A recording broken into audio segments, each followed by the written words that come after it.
Sarah Kaufmann est ici avec nous à Agora aujourd'hui pour un livre dont le titre est Rue ordinaire, rue là-bas. L'éditeur est Galilée. Et ce livre, c'est une bonne surprise, une heureuse surprise pour moi en tout cas, parce que Sarah Kaufmann, je ne connais pas très très bien ce qu'elle écrit, mais je connais un petit peu tout de même. J'ai feuilleté, j'ai même lu certains de ses livres. Ils sont très forts, très puissants. Ce sont des livres de psychanalyse, sur la psychanalyse, pas de psychanalyse, et de philosophie, en particulier sur Nietzsche. J'en cite quelques-uns, les deux derniers qui sont de gros volumes, Explosion 1 et Explosion 2, ce sont des ouvrages très très savants sur Ecce Homo de Nietzsche. Alors je me suis dit, bon ben voilà, une philosophe, une habituée, une rouée de la psychanalyse qui se met à écrire ses mémoires, sa propre vie, et elle va encore entrelarder tout son discours de considération de tous ordres, et dans le jargon habituel, non pas que vous écriviez de façon jargonnante, mais enfin, même si on écrit bien, quand on écrit des textes très précis, il y a un jargon inévitablement qui se fourre là-dedans. Donc je craignais un petit peu cet effet, et qui existe déjà d'ailleurs, enfin que j'ai rencontré déjà dans les œuvres autobiographiques ou même romanesques de certains théoriciens, par exemple. Alors donc, j'étais un peu méfiant. Heureusement, c'est un petit livre. Il est bien présenté. Je l'ai ouvert et j'ai été véritablement délivré de tous mes soucis. Je peux même dire que j'étais enchanté du reste, un petit peu dans la terreur parfois, parce que ce que raconte Sarah Kaufmann sur son enfance n'est pas toujours très gai, mais enchanté parce que c'est un livre justement sans rien de ce pédantisme, de cette cuistrerie que les philosophes, lorsqu'ils écrivent leur propre vie ou un récit, risquent parfois de transporter avec eux. Je ne donnerai, je pense, qu'une seule lecture de ce livre, un petit passage, c'est le début même du livre, parce que il est très beau, il est très émouvant, et il me permettra de poser tout de suite une question importante à la fin. De lui, il s'agit de votre père, de votre père qui a disparu, vous aviez l'âge de... 7 ans et demi. 7 ans et demi. 7 ans et demi. Bon, de lui, c'est l'ouverture du livre, de lui, il me reste seulement le stylo. Je l'ai pris un jour dans le sac de ma mère, où elle le gardait avec d'autres souvenirs de mon père. Un stylo comme l'on n'en fait plus, et qu'il fallait remplir avec de l'encre. Je m'en suis servi pendant toute ma scolarité. Il m'a lâché avant que je puisse me décider à l'abandonner. Je le possède toujours, rafistolé avec du scotch. Il est devant mes yeux sur ma table de travail et il me contraint à écrire. Alors c'est vraiment très très beau. Effectivement, vous écrivez. Et encore une fois, tant mieux que vous écriviez. Vous ajoutez à ce passage, que je trouve irréprochable, 2 lignes, 3 lignes. Mes nombreux livres ont peut-être été des voies de traverse obligées pour parvenir à raconter ça. Alors là, je me contredis un petit peu. Tout à l'heure, j'ai dit qu'il n'y avait absolument aucun relent de psychanalyse ou de philosophie dans votre ouvrage, dans vos mémoires, oui. Là, évidemment, il y a une espèce de clin d'œil psychanalytique et une manière de dire « Attention, je vais être très simple, mais quand même, je connais la musique ». Oui, en fait, c'était pas du tout volontaire. Enfin, c'était. Je veux dire, j'ai pas du tout pensé. Dans la psychanalyse, on n'est jamais volontaire, non, j'ai absolument pas pensé à ça en écrivant les quelques lignes finales. Été un peu. C'est entre guillemets. Attention. Ouais, oui, mais justement, c'était le ça ici. Alors justement, bon, je vais vous dire. Bon, d'abord, j'étais pas du tout consciente ici d'une cuisterie, une pédanterie. Je pensais absolument pas. Mais j'étais un peu gênée puisque sur la 4e de couverture, j'ai repris ce passage que vous avez lu, mais en supprimant les quelques lignes. Donc il y a quand même quelque chose. Mais quand j'ai mis tous mes autres livres pour essayer de raconter ça, j'ai mis ça entre guillemets parce que ça, non pas par référence au ça des psychanalystes, parce que ce que je raconte n'a rien de psychanalytique. Non. Mais ça, c'est-à-dire, je trouve, il n'y a pas de mot pour le dire. Oui, cette chose. C'est ça qui m'est arrivé. Et donc, c'était absolument pas un clin d'œil. Ce que je veux dire, bon, quand j'ai écrit mes 27 livres, ici, c'était pas non plus la cuistorie, dire, vous voyez, je suis Sarah Kaufmann, non.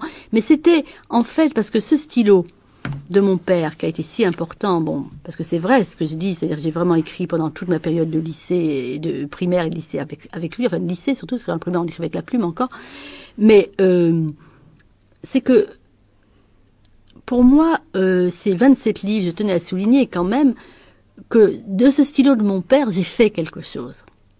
Et que toute cette œuvre théorique que j'ai faite, c'est dans une certaine mesure la continuation de la vie de mon père. Je comprends très bien. Et alors c'est pour ça que je l'ai mis. Et alors je veux dire, ce stylo qui n'a plus de propriétaire, puisque bon, mon père elle lui appartenait, il avait été pris par ma mère. Et c'est moi qui un jour l'ai pris pour sans lui demander. J'ai dit, ça doit être à moi. C'est à moi, ce stylo, c'est à moi. Bon, sans me faire tout un blablabla, que je devrais en faire quelque chose, mais c'est ça que ça voulait dire. Et donc, j'en ai fait quelque chose, si vous voulez, on aurait pu raconter comme une histoire un peu fantastique à la Gogol, qu'il y a un stylo qui quitte son propriétaire, vous savez, comme le nez quitte le Gogol, et puis qui continue à vivre sur d'autres. Là, c'est parfait, c'est très bien. C'est simplement ce que je voulais dire, si vous voulez, c'est que ni Sophocle, ni Échille, ni Shakespeare n'ont jamais parlé de psychanalyse, mais ils ont fabriqué la psychanalyse. Oui. Ils n'en avaient pas besoin. Oui. De parler de ça. Oui. Bon, c'est peut-être dans leur œuvre qu'on a trouvé le ça, mais enfin, il n'en avait pas besoin. C'est tout ce que je voulais dire. Mais moi, je veux dire que mon ça encore une fois, n'est pas celui de la psychanalyse. D'accord. Comme ces écarts de langage, si vous me permettez l'expression, sont très rares, il y en a deux autres qui me choquent moins parce qu'ils sont très francs, très loyaux. C'est-à-dire qu'à un moment donné, vous parlez du rêve célèbre de Léonard de Vinci, de Freud, de Léonard de Vinci, Hitchcock, il y a un petit peu de psychanalyse, mais enfin, peu importe. Alors, nous abandonnons cette rubrique et nous pénétrons dans cette vie d'enfant, donc,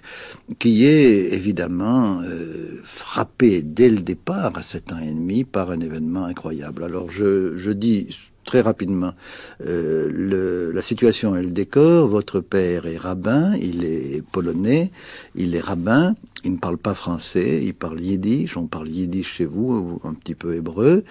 Et dans votre appartement, qui est rue Ordonnaire, dans votre appartement, il y a une pièce. Alors ça, c'est la pièce secrète, la pièce sacrée, oui, dans laquelle votre père reçoit des gens, se consacre à certaines cérémonies, etc. Bon, et ça, c'est le décor initial. Et puis, il y a l'événement augural. Cet événement augural qui est le jour du 16 juillet, c'est-à-dire de 42, la rafle du Veldiv, quand on est venu chercher mon père, et mon père savait très bien que on allait venir le chercher. Il y avait eu des bruits de rafle le matin. Il était parti toute la matinée prévenir tous les juifs de sa synagogue d'aller se planquer parce qu'il allait avoir des rafles que les juifs allaient ramasser. Et il était revenu à la maison. Et il était 4 heures de l'après-midi, je me souviens très bien, et donc personne n'était encore passé. Bon, mon père était là, et je revois donc ma dernière vision. Vous sentiez quelque chose? Vous saviez? Oui, je savais, puis mon père nous avait dit. Oui. Bon. Et surtout, la dernière vision que j'ai de mon père, c'est que dès qu'il est rentré, après avoir prévenu tous les juifs de sa synagogue, il s'était mis dans cette pièce, justement, religieuse, sacrée, etc. Et il s'était mis en attitude de prière, et il priait Dieu en yiddish, parce que, enfin, il priait, je me souviens des paroles yiddish qu'il disait, alors moi je vous le dis en français, mais il disait oh mon Dieu, qu'on me prenne moi, mais pourvu que ma femme et mes enfants soient sauvés. Alors c'était terrible. C'était absolument terrible. Et ensuite, après avoir fait cette prière, mon père s'était allongé dans une pièce, il était fatigué. Et donc, à ce moment-là, il y a un flic, enfin, on a sonné, c'était un flic qu'on connaissait d'ailleurs, c'est le flic de la circulation, celui qui faisait la circulation en bas de la rue, qui est arrivé, l'air gêné, parce qu'il nous connaissait déjà de vue, etc. Il a dit, monsieur le rabbin Kaufmann, comme ça, très poli. Ça n'avait rien de la violence qu'il y a eu un an après quand on est venu nous chercher. Oui. C'était monsieur le rabbin Kaufmann. Alors ma mère c'est ma mère qui avait ouvert et elle dit non, il n'est pas là, il était à la synagogue, ce qui était très plausible puisqu'il était tout le temps. Oui. Et alors, mon père est sorti de la chambre, il a dit non, je suis là, prenez-moi.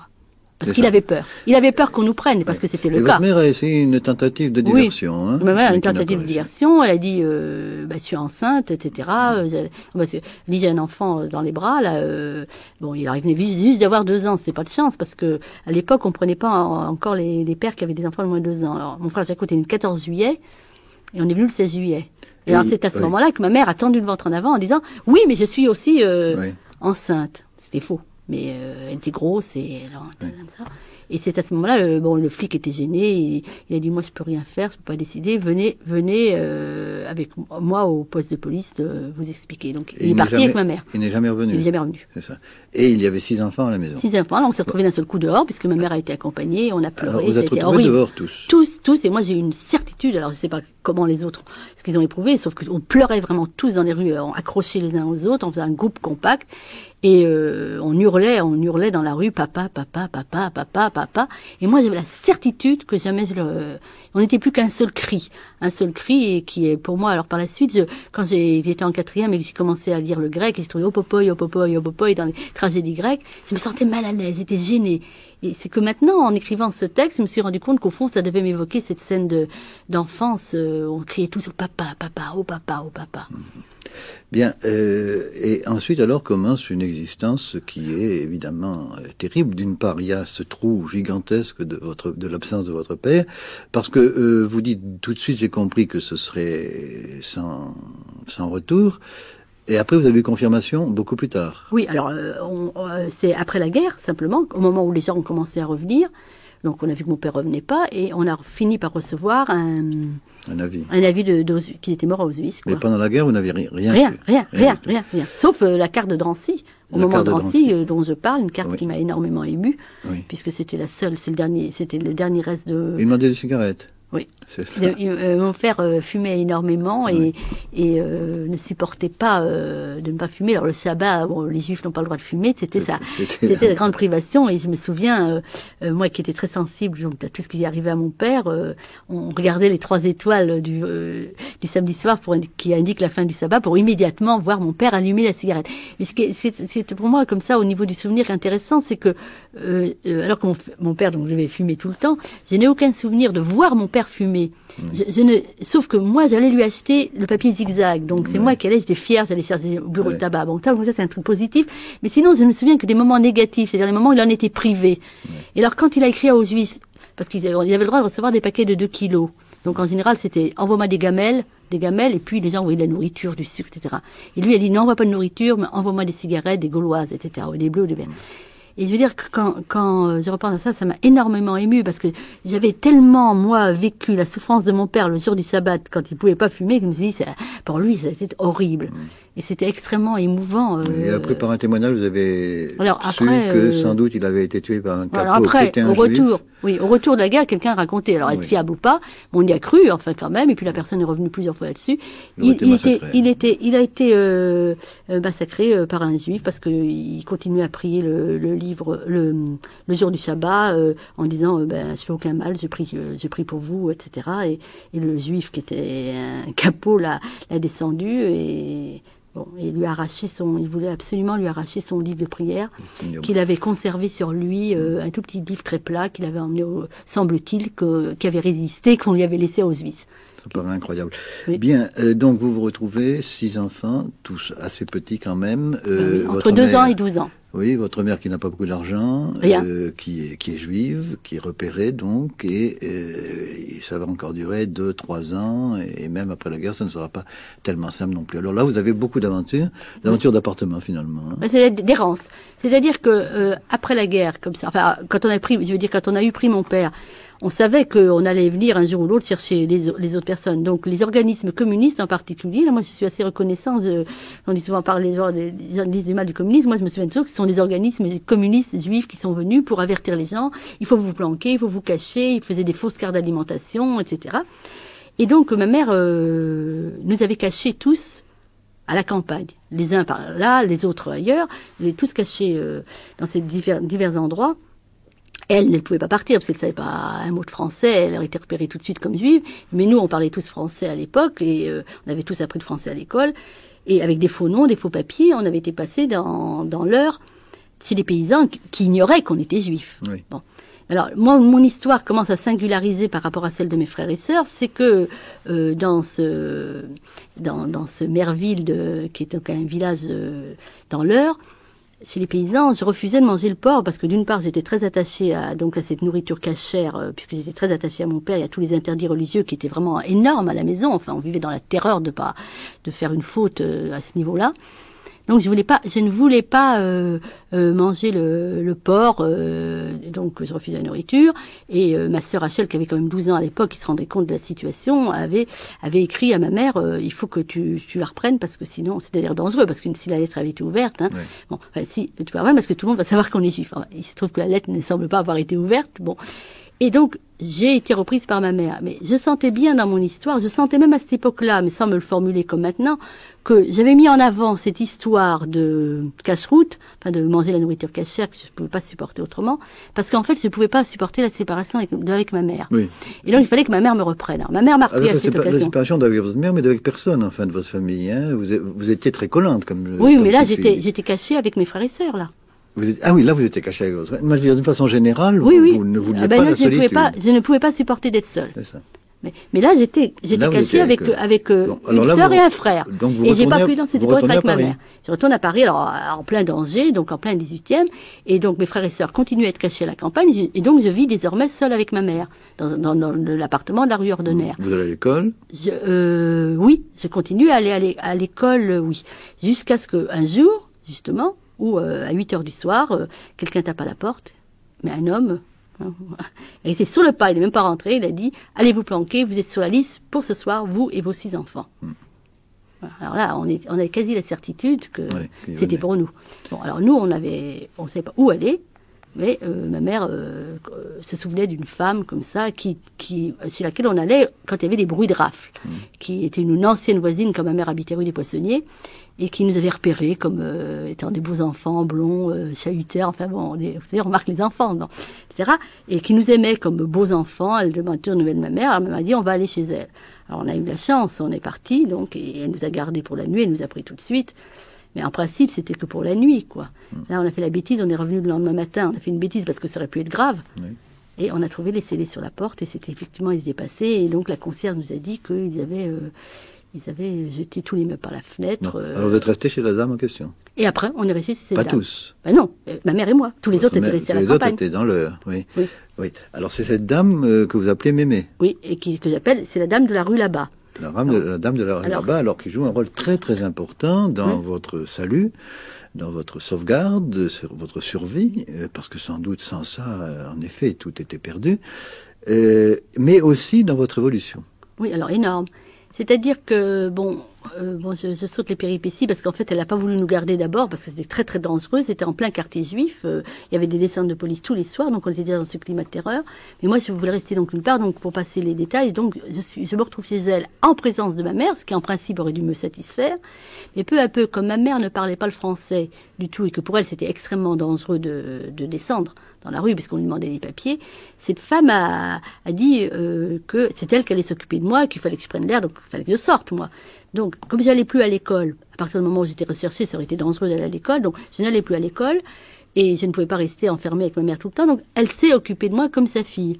Et en plus, comme elle était extrêmement intelligente, extrêmement cultivée, très jolie, très gaie, très musicienne, enfin, elle avait énormément, je trouvais chez elle énormément de choses que je n'avais pas trouvées dans mon milieu familial. Il y avait de grandes bibliothèques, parce que moi j'étais très très affamée de livres déjà avant, mais comme nous n'avions pas un sou, je prenais juste les livres de la bibliothèque de l'école. À l'époque, vous avez de bonnes lectures, hein, d'ailleurs. Ça n'était pas Freud encore. Ah non, c'était Bibi Fricotin et les pieds nickelés. Alors les pieds nickelés, les Bicot. Voilà. Alors ça, je suis persuadé que c'est grâce aux pieds nickelés à Bicot que ce livre est aussi remarquable, mais j'en suis sûr, hein. Oui, Bicot surtout, c'était Madame Fanière, cette institutrice que j'ai adorée, elle nous donnait Bicot, nous adorions Bicot, les Bicot. À tel point que vous étiez en train de lire, vous êtes tombé dans la cheminée, vous n'en êtes pas rendu compte. Oui. C'est comme ça que commence l'évocation. Très très prise par les livres. Alors d'un seul coup, d'ailleurs, je pense que ça vous a sauvé aussi, hein, avec la dame qui s'appelle Mémé, il y a aussi les livres qui vous ont sauvé. Bibi Fricotin, là, a fait une belle action quand même. Oui, mais enfin, vous savez, quand j'étais cachée à un moment donné à l'hôpital Claude-Bernard, les infirmières m'avaient donné les pieds nickelés, justement, et je ne sais plus quelle autre, justement, bande dessinée. Mais ça a duré 3 jours. J'ai pu être séparée de ma mère pendant 3 jours parce que j'ai lu ça. Mais une fois que j'ai terminé les livres, non, il a fallu que je revienne chez ma mère. Bien. Alors, terminons parce que malheureusement, nous n'avons pas trop de temps. Terminons tout de même sur cette espèce d'entrecroisement qui s'est produit entre votre mère, la position de votre mère et la position de Mémé. Il y a au fond un investissement très très fort de votre part sur Mémé. Et presque, d'ailleurs, il y a un épisode, enfin, on peut pas trop raconter, on n'a pas le temps. Vous devez poster 2 cartes postales, et c'est d'abord celle de Mémé que vous postez. C'est quelque chose de cet ordre. C'est-à-dire, c'est le jour de la fête des mères. D'un seul coup, je fais comme si déjà c'est ma mère aussi, puisque je me dis, il faut que j'achète une carte postale pour toutes les deux. Oui. Et je choisis dans une boutique 2 cartes. Et je donne celle que moi je trouve la plus belle à m'aimer. C'est là que je me suis aperçue qu'il y avait un détachement et que j'étais passée de l'autre côté. Et de l'autre côté, ça voulait dire aussi, c'est pour ça que ces deux noms de rue, rue Ordinaire, rue là-bas, ça résume toute ma vie en fait, parce que c'est rue Ordinaire, c'est la rue ordinaire aussi de mon enfant. Rue là-bas, c'est un autre monde. C'est vraiment, attention, hein, nous sommes chez Lacan, là, attention. C'était vraiment un passage absolu entre d'une culture à une autre, d'une langue à une autre, une transformation complète. Et je me suis retrouvée d'un seul coup ne pouvant plus parler yiddish, ne pouvant plus parler un mot. Et puis de plus en plus un transfert de culture, enfin, total. Et même de sentiments aussi sur Mémé, oui, surtout, très très fort. Qui n'aimait pas trop la culture juive, j'ai l'impression. Elle vous disait au fond tout ça. C'est-à-dire, elle avait un petit peu les préjugés de l'époque. Elle m'a dit, tu as un nez juif, regarde tout, tu as une bonne. Elle est d'autant plus admirable qu'elle était un petit peu antisémite. Enfin, et d'ailleurs, je dis ça très très rapidement parce que je crois que c'est important de le rappeler par votre expérience propre, c'est que parmi vos institutrices, parmi certaines de vos camarades aussi, qui savaient toutes que vous étiez juive, il y a eu des gens, des Français, donc non juifs, des gens absolument admirables. Hein, absolument admirables. Aidés, qui vous ont aimé, peut-être plus encore que vous n'ayez pas été juive. Bien, alors, je voudrais élaguer, écourter, parce qu'il y a beaucoup d'autres péripéties dans ce livre, bien qu'il soit mince, je l'ai dit au début, mais comme la langue est très rapide, il se passe tout de même beaucoup de choses. Ça nous conduit d'ailleurs jusqu'à la fin de la guerre et même dans les premiers moments de l'après-guerre, parce que votre vie n'a pas été très simple. En tout cas, ce qui vous a sauvé, nous l'avions dit, c'est la lecture, c'est le goût de l'étude. Vous étiez une très très bonne élève et votre mère n'y tenait pas tellement, mais les institutrices, justement, là aussi, ont joué un rôle très positif. Je voudrais vous poser tout de même deux questions, alors plus générales. D'une part, on ne sait pas ce qui se passe en ce qui concerne votre mère et Mémé ensuite, après la fin du livre. Est-ce qu'il y a eu des accommodements, un changement? Est-ce que vous êtes revenu voir votre mère ou bien peu? Non, c'est-à-dire que, donc, à la fin de la guerre, il y a eu un jugement d'un tribunal. Ça a été une scène absolument atroce pour FFI, moi. Oui, et qui a été en faveur de Mémé, parce que c'est moi qui ai fortement insisté, pour y être. Mais en même temps, ma mère est venue me rechercher immédiatement et j'étais soulagée en fait de retourner chez ma mère. Mais en même temps, j'ai eu une vraie passion pour cette femme de la rue là-bas. C'était vraiment vécu une grande passion et c'était brutalement d'un seul coup, je me retrouvais sans elle. Et ma mère, évidemment, ne supportait absolument pas cet attachement, d'autant plus que l'autre femme tenait des discours du style « Oh, vous avez 6 enfants, vous pouvez bien m'en laisser une ». Oui, c'est ça. C'était ce type en de plus, discours. elle Alors, avait une moralité qui n'était pas aussi stricte que celle de votre mère. Oui, donc ma mère ne supportait pas ça, et donc elle a tout fait pour me séparer d'elle. C'est-à-dire que après la guerre, j'étais d'ailleurs séparée pendant 1 an, et puis ensuite elle m'a mis dans des maisons d'enfants, loin de Paris. Comme ça, j'ai passé 1 an en Daille. D'abord, j'étais malade de santé, dans un préventorium, et puis après 5 ans dans une maison juive à Moissac, pour renouer avec le judaïsme et pour me couper de cette femme. Alors, c'est la deuxième partie de ma question. Le judaïsme, donc, vous le laissez, vous le rejetez même, vous mangez des bons beefsteaks, etc., au moment de l'emprise de Mémé. Oui. Et puis, ensuite... Ensuite, justement. On peut d'ailleurs préciser à ce sujet que dans la même collection, chez le même éditeur Galilée, paraît en ce moment un autre livre de vous, qui est également un petit livre, Le mépris des Juifs. Le mépris des Juifs, alors c'est Nietzsche et les Juifs. Hein, oui. Donc, mais très rapidement, sans entrer peut-être dans le détail de ce livre, très rapidement, en ce qui vous concerne vous, est-ce que plus tard, vous êtes revenu soit à la religion juive, soit à la culture juive? C'est-à-dire la période où j'étais à Moissac, c'est-à-dire entre mon âge entre 12 ans et 17 ans, j'ai renoué dans cette maison juive avec le judaïsme. J'ai réappris l'hébreu, j'ai refait toutes les prières, je faisais tous les jeûnes et j'étais devenue tout à fait de nouveau comme dans ma famille. C'était un milieu complètement. Pendant 5 ans, complètement. Oui. Après 1 an de résistance, oui. Mais sous l'effet d'un chef juif, comme ça passe toujours par un transfert, j'ai renoué complètement. Et puis, ensuite, à la fin de la seconde, je suis retournée chez ma mère, puisque cette maison où j'étais à Moissac n'a plus existé. Et ma mère m'a repris donc pour la première et la terminale. Et là, ça a été dans des conditions matérielles absolument épouvantables. Et puis, j'étais la seule de ma famille à aller au lycée malgré ma mère. J'ai eu une vie absolument épouvantable à Paris, dans l'impasse Langlois. On nous avait relogés après la guerre, mais on est resté jusqu'en 1957 sans eau courante, sans l'eau était dans la cour, dans l'évier, vous voyez. absolument épouvantable. En plus, on des 6 dans 2 pièces, il y avait pas de, c'était épouvantable. Et moi, je menais quand même, je faisais tous mes devoirs et tout dans un chahut épouvantable, pas chauffé, enfin rien, les conditions, la lumière coupée tôt. J'étais quand même pris d'excellence, c'est-à-dire, donc c'est-à-dire, je suis arrivée quand même à travailler comme il faut, mais j'étais tellement peu aidée par mon milieu familial et tout que c'est là, plus le fait que j'ai fait ma terminale, c'est-à-dire la classe de philosophie, qui fait qu'à ce moment-là, j'ai rompu totalement avec le judaïsme et je ne suis plus jamais revenue. Plus jamais revenue au judaïsme. Et avec ma mère, qui est morte en 74, donc de maladie relativement tardivement, j'ai toujours eu des rapports difficiles et j'allais la voir, mais si vous voulez, malgré moi, elle est toujours me défendant. Oui, Sarah Kaufmann, vous avez rompu avec le judaïsme en tant que religion. Que religion, mais pas en tant que culture. Non, je suis restée en même temps très attachée. Très attachée. C'est-à-dire, je ne suis pas du tout convertie à autre chose. Mais d'abord, même au point de vue religieux, je me suis jamais convertie au christianisme, bien que j'ai eu une tentation. Quand j'étais étudiante, j'avais été très extrêmement prise de la cité universitaire d'un certain groupe catholique, et j'étais très tentée. Mais là, il y a quelque chose qui résistait en moi de façon absolue. C'était impossible, et même maintenant, je dirais, ce serait impossible de me convertir. Par contre, alors, j'étais toujours très restée attachée à la culture, aux chants juifs, parce que je chantais très bien, j'aimais beaucoup chanter. Je continue à chanter des chants juifs spontanément, des chants hébreux, et tout ce qui concerne les juifs m'intéresse énormément. Je me sens juive, si vous voulez, beaucoup plus que française. Et vous ne sentez pas mais quand pas même, à la religion, tout de même pas par amputé d'une certaine manière de la culture juive, puisque vous parliez yiddish couramment, vous parliez hébreu aussi, aujourd'hui vous parlez français et peut-être comprenez-vous le yiddish ou le lisez-vous, mais vous ne le parlez plus. Je ne parle plus parce que je ne peux plus le parler, mais je le comprends parfaitement. Et quand je vois un film en yiddish, je suis aux anges. Parce que depuis que ma mère est morte, je n'entends plus parler, je veux dire. Je suis absolument heureuse. Et puis je trouve alors de plus en plus cette langue, une langue affective. Je retrouve le milieu familial, je retrouve la chaleur familiale. Cette langue est une langue... Vous pouvez tout de même extraire cette chaleur familiale et le souvenir de votre père de la religion juive, parce que votre père, c'était la religion même.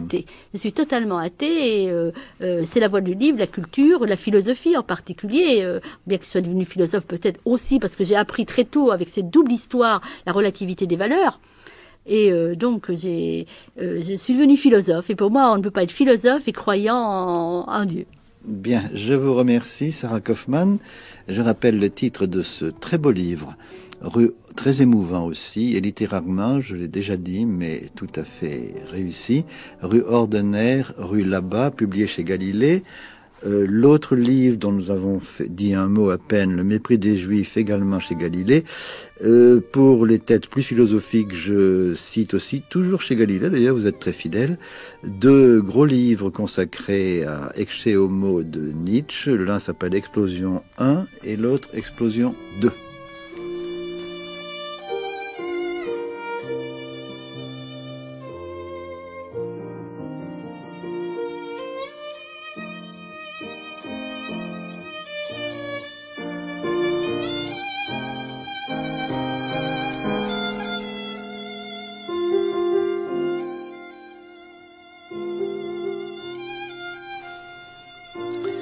C'était Agora. Chargé de réalisation Michel Prudon, prise de son Bruno Niewiński. Lundi, je reçois Jean-Paul Savignac pour son livre Merde à César, plus précisément Les Gaulois, leurs écrits retrouvés.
Merci.